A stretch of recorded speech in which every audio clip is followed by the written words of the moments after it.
നമ്മളങ്ങനെ പ്രകൃതി ഭംഗിയൊക്കെ ആസ്വദിച്ച് ഒരു ഉച്ച സമയമൊക്കെ ആയപ്പോൾ നല്ല വിശന്ന് കയറി ചെന്നപ്പോണ്ട് വെറൈറ്റീസ് ഓഫ് ഫുഡ് ഐറ്റംസ് നമ്മളെ അവിടെ ഹഠാതാകർഷിച്ചുകൊണ്ട് മേശപ്പുറത്ത് നിരന്നിരിക്കുന്നു.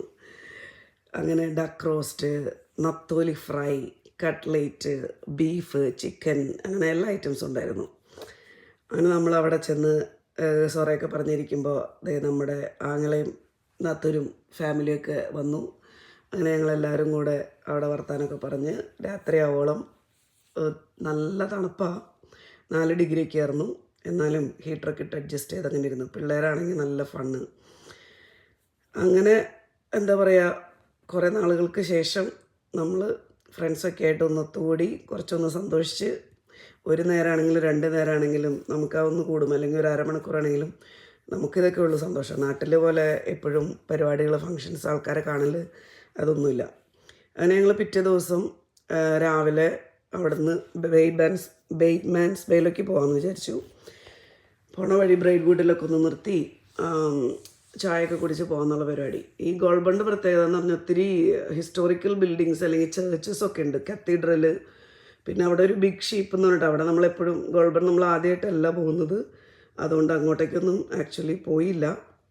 പക്ഷെ അവിടെ കുറേ ഇങ്ങനെ ഹെറിറ്റേജ് ബിൽഡിങ്സ് ഒത്തിരി ഉള്ളൊരിതാണ്. അപ്പോൾ ഞങ്ങളെപ്പോൾ പോയാലും ടൗണിൽ കൂടെ ഒക്കെ ഒന്ന് ഡ്രൈവ് ചെയ്ത് പോരും, കാരണം നമുക്ക് ഇതൊക്കെ ഒന്നും കൂടെ ഒന്ന് കാണാൻ വേണ്ടിയിട്ട്.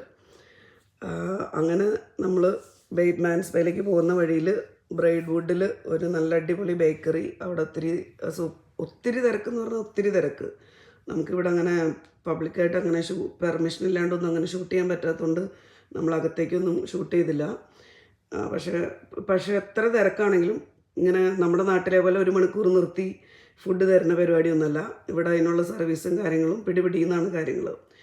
അങ്ങനെ പോകുന്ന വഴിക്കാട്ടത് ആ സൈഡിൽ കാണുന്ന റാമ്പ്, അത് നമ്മൾ ഈ വയനാട് ചുരം പോലത്തെ ഒരു സ്ഥലമാണ്, നല്ല വളവും തിരിവൊക്കെ ആയിട്ട്. അപ്പോൾ അങ്ങനെ പിടിവിട്ട് ഹെവി ട്രക്കും കാര്യങ്ങളൊക്കെ വരുമ്പോൾ ബ്രേക്കിനോ എന്തെങ്കിലും കാര്യങ്ങളൊക്കെ വന്നു കഴിഞ്ഞാൽ ഇടിച്ച് കയറ്റാൻ വേണ്ടിയിട്ടുള്ള റാമ്പ്, അങ്ങനെ ഒരു 3 എണ്ണം 300 മീറ്ററിൻ്റെ ഇടയിൽ അങ്ങനെ കണ്ടു. അങ്ങനെ അതേ പുഴയും എന്താ പറയുക, പ്രകൃതി ഭംഗി വീണ്ടും ആസ്വദിച്ച് പച്ചപ്പും ഹരിതാപയൊക്കെ കണ്ട് ഞങ്ങൾ പതുക്കെ ബെയ്റ്റ്മാൻസ് ബേയിലേക്ക് എത്തി. അവിടെയും അതൊരു നല്ലൊരു എന്താ പറയുക, കാണാൻ ഭംഗിയുള്ളൊരു സ്ഥലമാണ്. അതിന് കടലും മറ്റൊരു ബേ ഏരിയ, പിന്നെ കുറേ ഇങ്ങനെ ഫിഷിംഗ് ബോട്ടുകളും ഒക്കെ നിരത്തിയിട്ടേക്കുന്നൊരു ബേ. അപ്പോൾ അതൊക്കെ കടന്ന് നമ്മളിങ്ങനെ കസിൻസിൻ്റെ ഒക്കെ അടുത്തെത്തി. നമ്മുടെ കസിൻ്റെ കൊച്ചിനെയൊക്കെ കണ്ട് അവിടെ കുറച്ച് ഫ്രണ്ട്സിനെയൊക്കെ കണ്ട് തിരിച്ച് നൗറയ്ക്ക് പോന്നു.